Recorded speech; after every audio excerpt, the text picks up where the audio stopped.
Occupational English Test. Listening test. This test has 3 parts. In each part you'll hear a number of different extracts. At the start of each extract, you'll hear this sound. You'll have time to read the questions before you hear each extract, and you'll hear each extract once only. Complete your answers as you listen. At the end of the test you'll have 2 minutes to check your answers. Part A. In this part of the test, you'll hear 2 different extracts. In each extract, a health professional is talking to a patient. For questions 1 to 24, complete the notes with information you hear. Now, look at the notes for Extract 1. Extract 1, questions 1 to 12. You hear a physiotherapist talking to Linda, a woman who has lower back pain. For questions 1 to 12, complete the notes with a word or short phrase. You now have 30 seconds to look at the notes.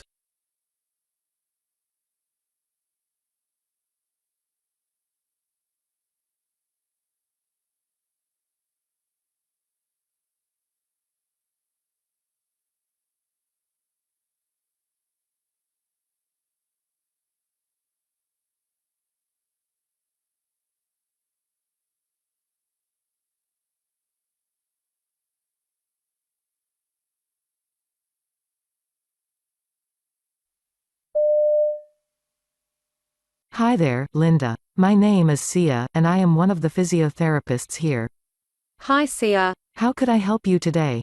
I've been getting a pain in my lower back, on the left side, around my hip and through the bum cheek area, when I'm running especially. Okay, how long has this been going on for? It's something I've had on and off for years. And it started off as just a kind of dull pain, and now it really feels like it's spasming or something. It hurts even when I put weight on my left leg. Usually I feel it start, and if I kind of lie on a tennis ball and massage through the muscle, it goes away. But lately it's just been getting worse, and I can feel it sort of tight through my whole hip area. And I can also feel it kind of even when I'm sitting and sleeping, or at night when I'm trying to sleep. If I roll I feel a kind of, it's hard to explain, it's like a shooting pain that travels down my leg. Okay, so the shooting pain, where does that go? It starts in the same place, and it goes like down the back of my leg, kinda through the back of my knee, and sometimes down to my ankle area. The pain also aggravates while doing exercises. Okay. Are there particular exercises that do it? Mostly, while running and walking. I think walking is even worse, actually. Interesting. How long can you walk for before the pain starts? I don't know. I kinda don't notice it when I'm walking, it's when I stop and then start again, like, yeah. So, I guess if I walked for. I'm a middle school teacher for the past 10 years and I walk every day to work. For example, which is about 45 minutes each way, and then if I run a couple of times, and then I'll notice the pain when I'm walking towards the end of the week, and it gets worse with each step as I walk into work. Okay. Tell me more about what you are doing for sport and physical activity at the moment. I ride my bike probably 4 or 5 times a week, not very far, maybe just 15 minutes each time, and I run probably 40 kilometers a week. So, other than the riding and these long runs, do you do any other forms of physical activity? Well, normally, I usually swim a couple of times a week as well. But I haven't been lately because I've been really busy at work. Okay. And you said that you've had this for a few years. What initially brought it on? I don't know. I think, when I was younger I used to play soccer and I had an injury where I dislocated my hip, and it was really painful. Yeah, I couldn't move for like a few weeks and I had a lot of physiotherapy and I had a lot of lower back pain after that for maybe a couple of years. But then it went away, and I haven't really had any major problems since then. And, other than this dislocated hip on the same side, have you had any other major problems with your left leg, or with your back, or your hip or anything before? Oh, no, nothing really. How? I know that this has been going on for quite a number of years, but how long has this been a problem where you've sort of felt you need to do something about it? I've been to an osteotherapist a couple of times about it in the past, just when it gets to this acute stage. So, this time it's only been like a few days that it's been really painful. Okay, no worries. And what sorts of things did the osteo do for you in the past?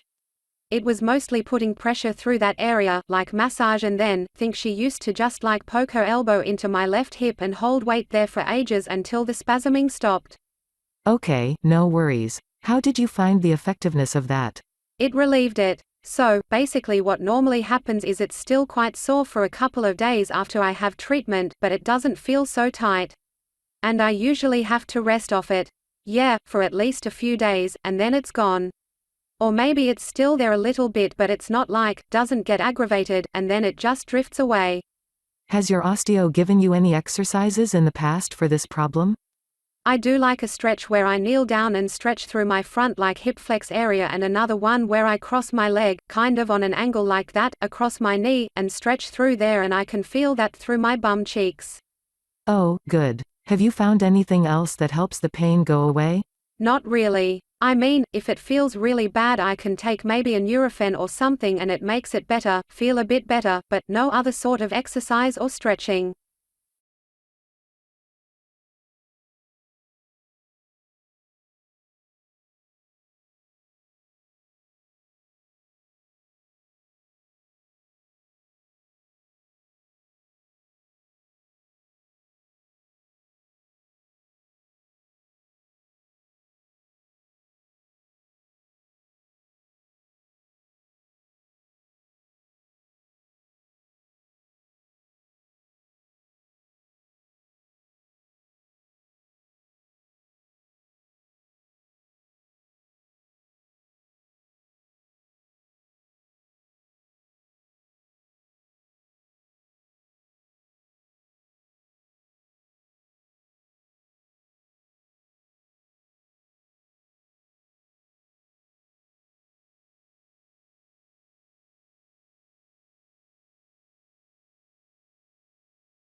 Extract 2. Questions 13 to 24.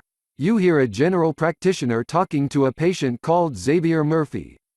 For questions 13 to 24, complete the notes with a word or short phrase. You now have 30 seconds to look at the notes.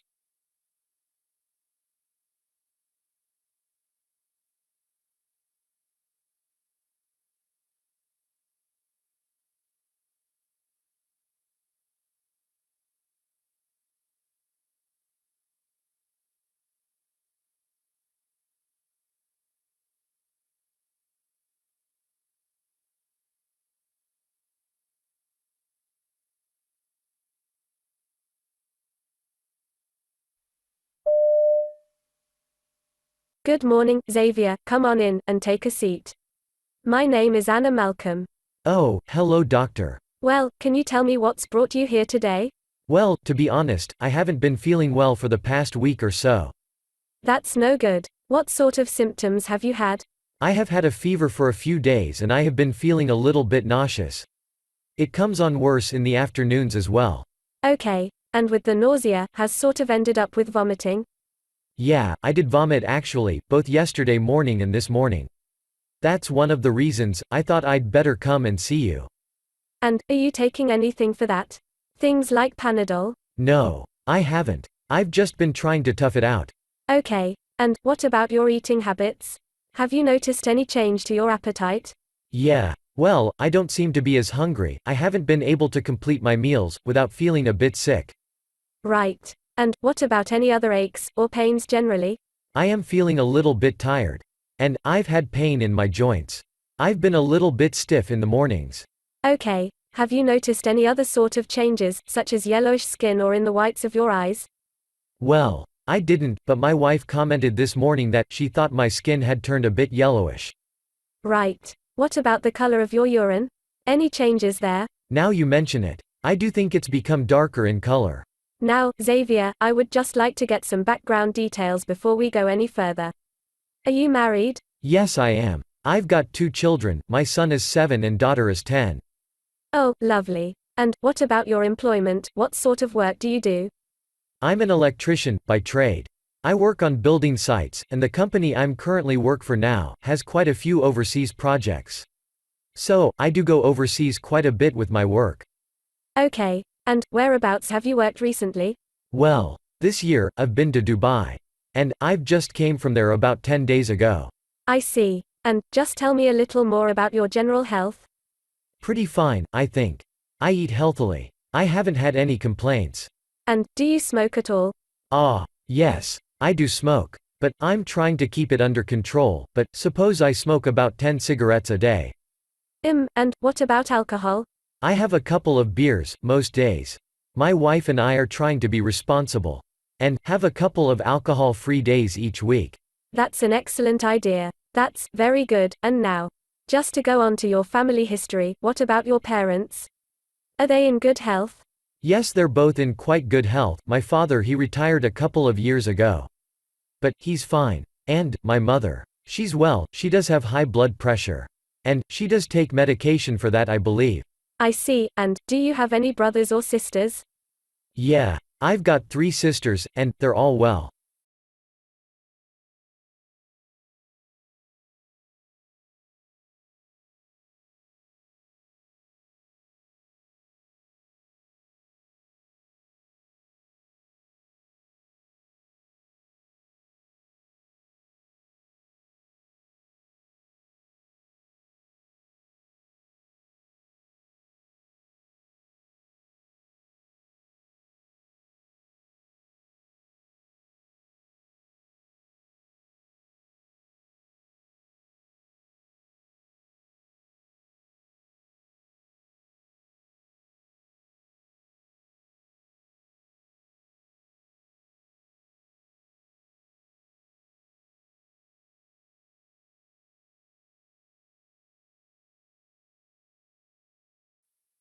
That is the end of Part A. Now look at Part B.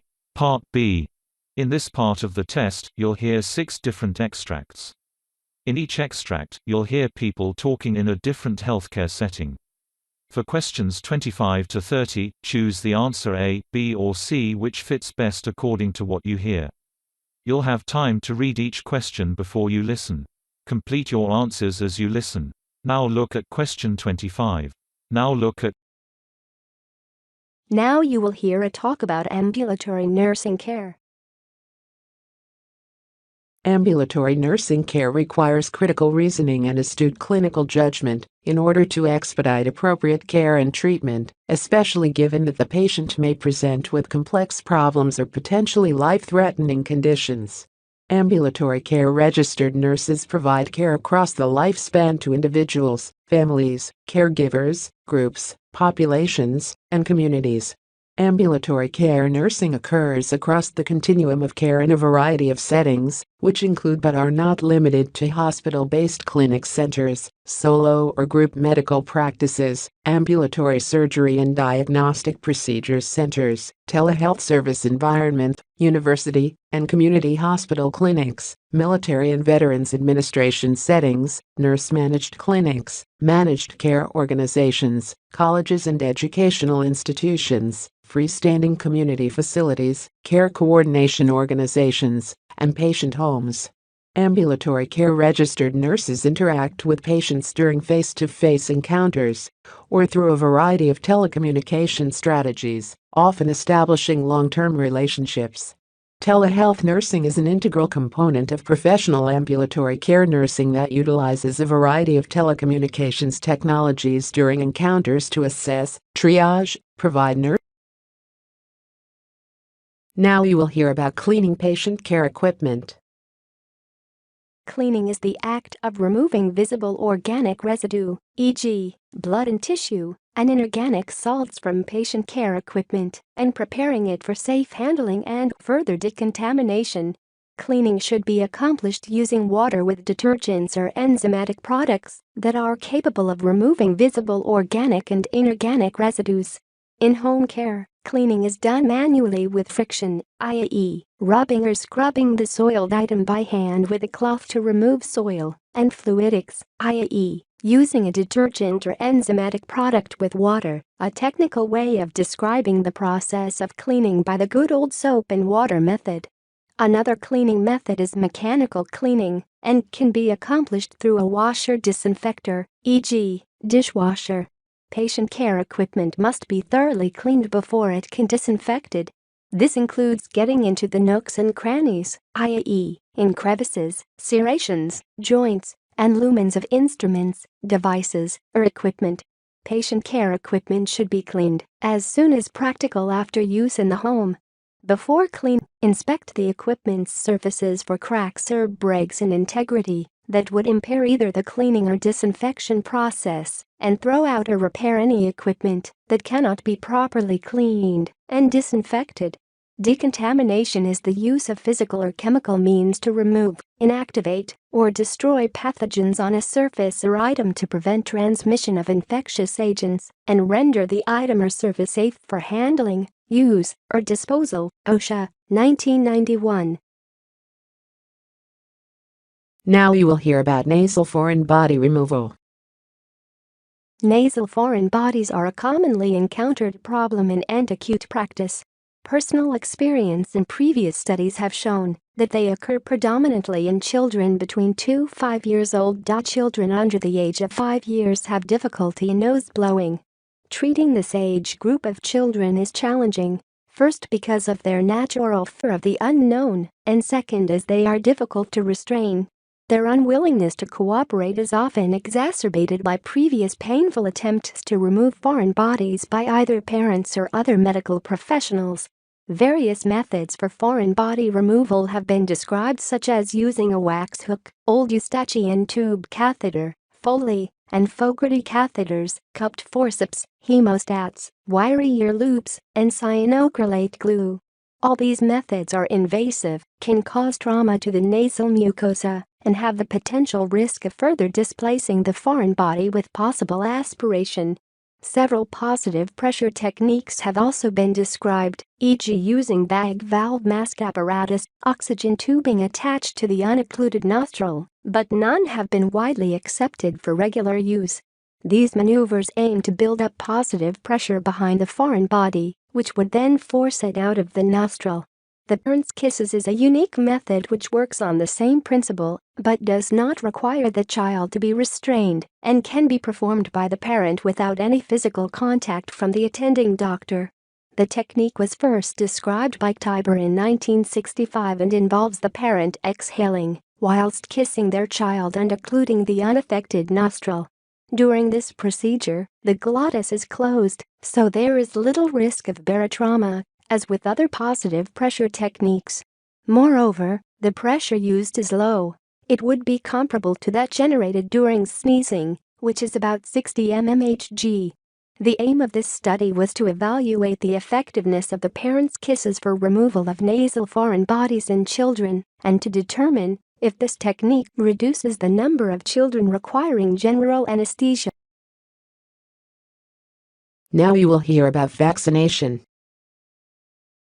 Excluding children from your practice when their parents decline immunizations is not recommended. It can put the child at risk of many different health problems, not just vaccine-preventable diseases.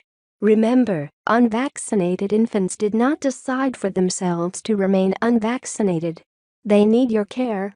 Make sure that parents are fully informed about clinical presentations of vaccine-preventable diseases, including early symptoms.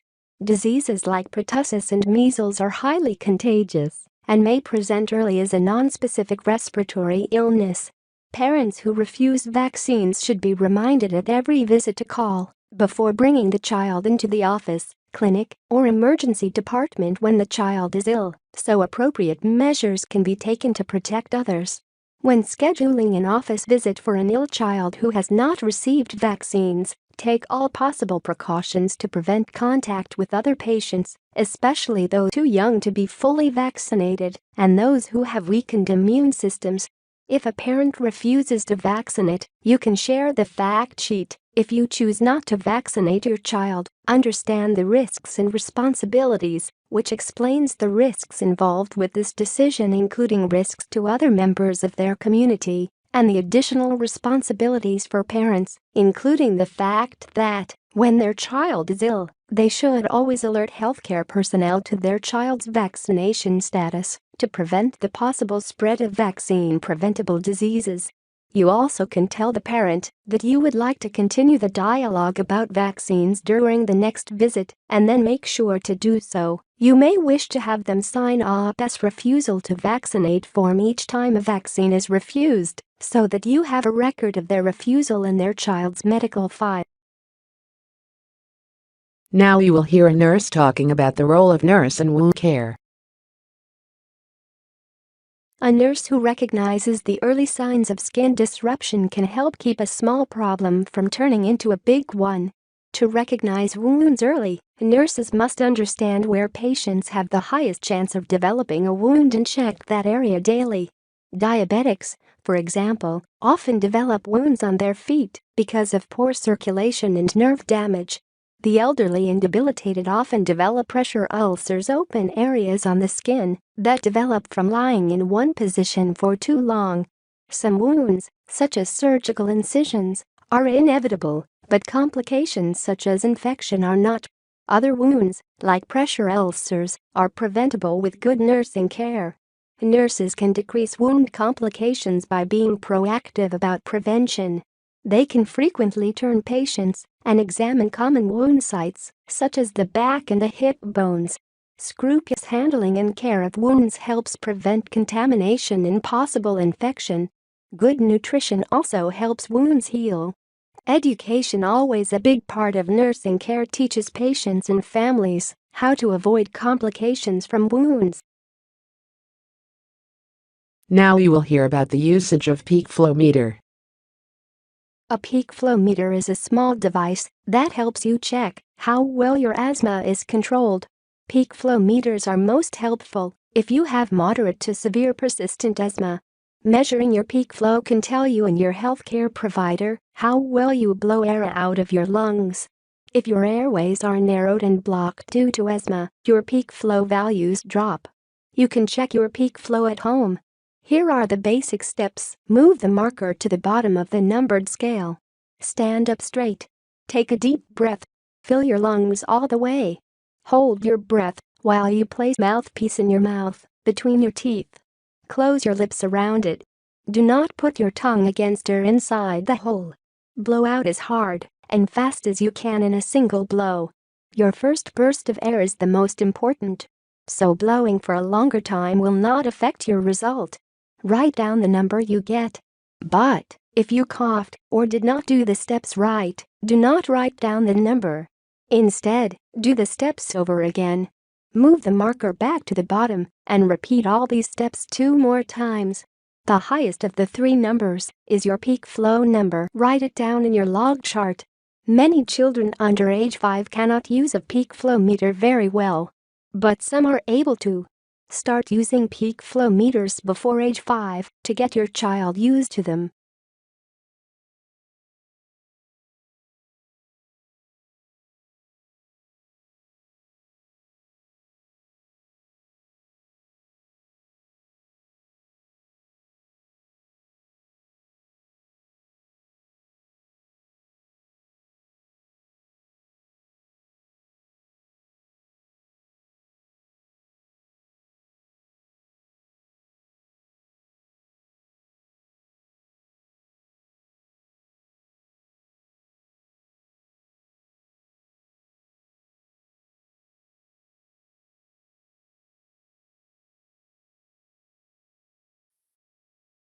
That is the end of Part B. Now look at Part C. Part C. In this part of the test, you'll hear 2 different extracts. In each extract, you'll hear health professionals talking about aspects of their work. For questions 31 to 42, choose the answer A, B or C which fits best according to what you hear. Complete your answers as you listen. Now look at Extract 1. Extract 1. Questions 31 to 36. You now have 90 seconds to read questions 31 to 36.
What are the symptoms of ADHD? Most kids could be described at some point as inattentive, impulsive, or hyperactive. Explanations for this behavior vary widely, ranging from the child being overtired to overexcited. However, when such behavior lasts for significant periods of time, and when it interferes with life at school and at home, the explanation may be due to a condition such as attention deficit hyperactivity disorder, or ADHD. Some studies suggest that about 2% of primary school-aged children have ADHD, while others have suggested that almost 18% have ADHD. However, the majority of researchers put the figure at between 5% and 10%. Regarding gender, boys are at least 4 times more likely to be diagnosed with ADHD than girls. Prenatal risks. Some studies have shown a possible increase in risk among children whose mothers used cigarettes or alcohol during pregnancy. Therefore, if you are pregnant, do not smoke or use alcohol. Environmental toxins. Exposure to very high levels of lead before age 6 or so might also raise a child's risk. Some young children are exposed to lead from the dust of worn paint in many older buildings, or from drinking water that has travelled through lead pipes. Family history. Having a biological parent or sibling with ADHD seems to raise a child's chances of developing it. According to the National Institute of Mental Health, at least 1/3 of fathers who had ADHD in their youth may have a child with ADHD. For some children who have ADHD, some foods, such as sugar and food colorings, seem to trigger more out-of-control behavior. But food is not a trigger for many children with ADHD. Being at a party often triggers out-of-control behavior, which might be due to foods, but the behavior is more likely to be due to too much excitement. Sleep apnea, blocking of the airway during sleep, is linked to problem behaviors in many children. Some research has shown that about 30% of children who have ADHD have some sleep apnea. Signs of sleep apnea include snoring, often loud snoring, and stopping breathing for a brief time during sleep. Not all children who snore have sleep apnea, but if a child with ADHD also snores, this might be part of the problem. Despite at least 40 years of research worldwide, there is still no clear explanation for why ADHD happens in some children. More recent theories suggest that there is a problem with how the front part of the brain works. This causes the child's brain to deal with information and feelings in a different way from other children. It is comprised of 3 core symptom categories, which are hyperactivity, poor concentration, and impulsiveness. In order to reach an accurate diagnosis, the presence and pattern of development of symptoms in each of these categories must be considered. Hyperactivity. Children always seem to be on the go or constantly in motion. Hyperactive behavior may be demonstrated by a difficulty in playing quietly, excessive fidgeting, continuous talking, restlessness, inability to sit still when required. Poor concentration. Children have a hard time keeping their minds on any one thing and may quickly become bored with the task. Signs that a child is inattentive include disorganization, poor academic performance, being distracted easily, forgetfulness, losing things, and poor completion of tasks. Impulsiveness. Children seem unable to curb their immediate reactions or think before they act. Impulsive behavior may be identified through disruptive behaviors in the classroom, such as interrupting other children, poor turn-taking, blurting out answers before they are appropriate, rejection by their peers and classmates, as well as accidental injury. How ADHD affect young people. People with ADHD may not do as well at school as they are capable of because it is so hard to concentrate and stay still. In addition, schoolwork gets harder as you get older, and it may become more and more difficult to keep up with the work. Furthermore, if no one knows they have ADHD, it may mean that they do not get the special help they need. As they get older, they are expected to take more responsibility for their own learning and behaviour, and to be more organised in order to do this. This can be hard with ADHD. For young people who are not able to plan and organise themselves, for example, they don't hear the teacher's instructions, they lose assignments and homework, school gets very difficult. This can result in poor marks, being kept back in lower grades, lower self-esteem and confidence, as well as regular truancy. This may in turn mean that they drop out of school early, and leaving school early means they will reduce their chances of finding suitable employment. I would now like to describe the treatment options available for ADHD sufferers. Stimulants are the most common type of medication prescribed for attention deficit hyperactivity disorder. They have the longest track record for treating ADHD and the most research to back up their effectiveness. The stimulant class of medication includes widely used drugs such as Ritalin, Adderall, and Dexedrine.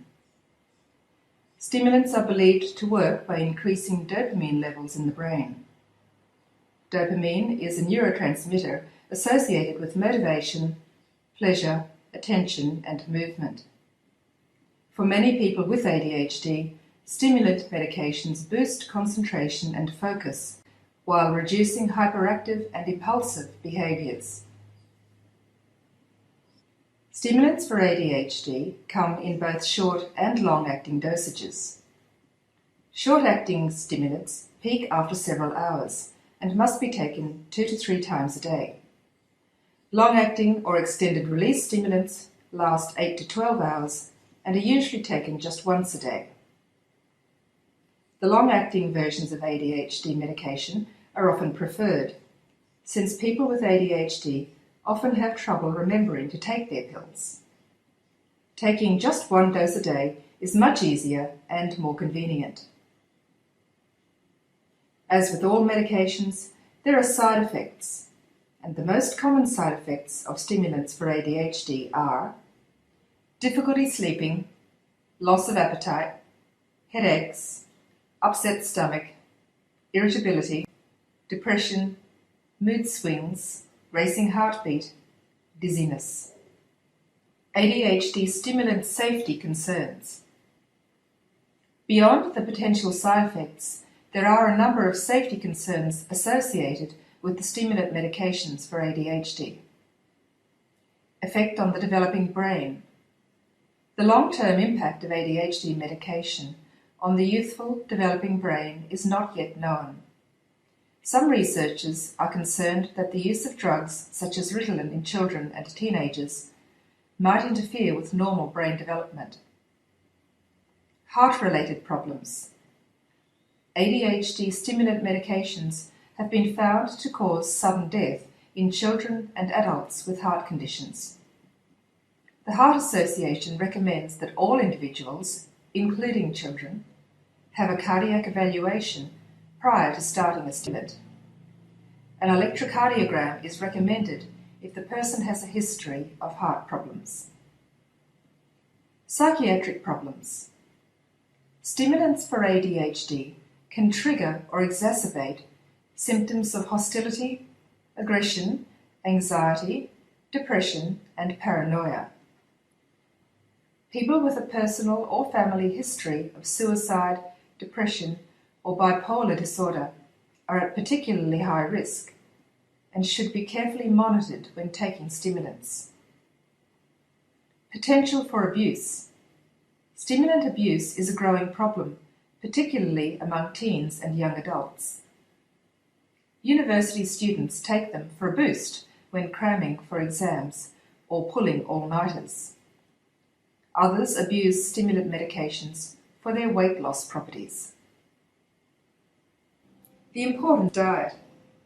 Current scientific evidence also suggests that diet modification can improve the behavioral symptoms of ADHD. A trial in children without ADHD challenged them with drinks containing artificial food colours and additives, or a placebo, and reported significant increases in hyperactive behaviour amongst the children who received the intervention compared to the children who received the placebo. A trial of 27 children with ADHD randomly assigned them to an elimination diet or no intervention, and reported significant behavioural improvements amongst the elimination diet group. These and a number of other studies demonstrate the association between diet and behaviour. They also demonstrate that strict adherence to an elimination diet can reduce hyperactive behaviour in children.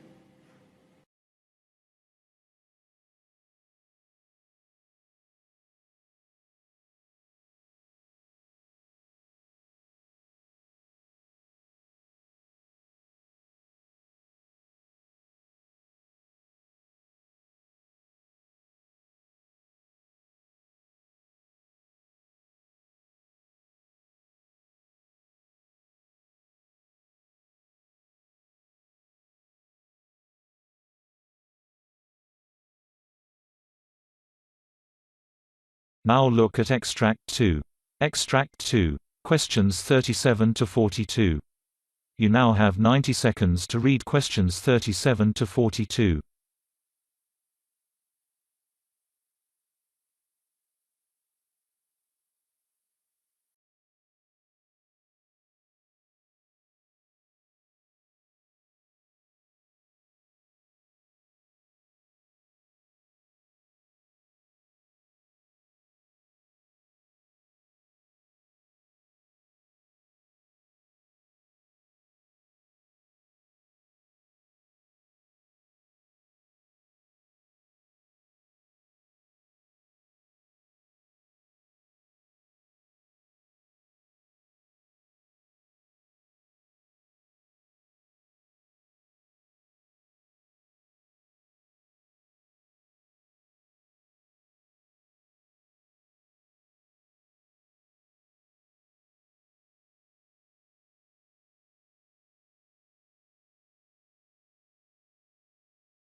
My name's Dr. Neil Strathmore.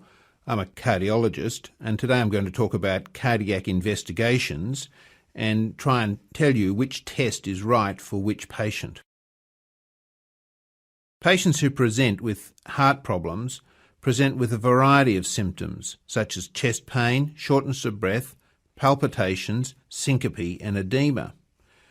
In addition, patients come along because a problem has been picked up by another doctor, such as high blood pressure, a heart murmur, an abnormal lipid profile, or patients present for assessment of cardiac risk to see whether they're likely to have a heart attack. Let's look at the most common cardiac symptom that presents, which is chest pain. Obviously, the first thing to do is to take a careful history of the pain, where it is and how severe it is, and in particular its relationship to exertion. Often patients don't describe this as a pain, but as a pressure. The examination is often not helpful in trying to sort out the cause of chest pain, but one should note the blood pressure and see if there are any cardiac murmurs, because aortic stenosis can also cause chest pain. It's important to note the risk factors. A technique that's very useful for assessing cardiac risk is to use the population data from the Framingham study in the United States to assess 5 and 10-year cardiovascular risk. It's important to remember that women often have an atypical history of pain. So the next step is to do some sort of test to look for the cause of the chest pain. And most of the tests are what are called functional tests, which see the effect of stress or exercise on the heart and see whether that changes something which can give us a diagnosis. The simplest test is an exercise ECG. The patient exercises on a bicycle or a treadmill while an ECG is being recorded. The parameters that are measured are the heart rate and blood pressure, and then changes on the ECG, in particular ST depression.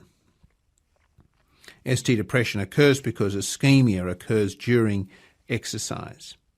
This is a relatively simple test and inexpensive.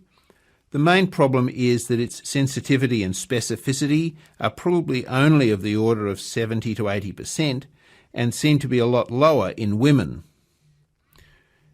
Remembering that the test can be inaccurate means that a patient who has a very good story of chest pain that sounds like angina and has multiple risk factors should still be considered to have angina even if the exercise test is negative.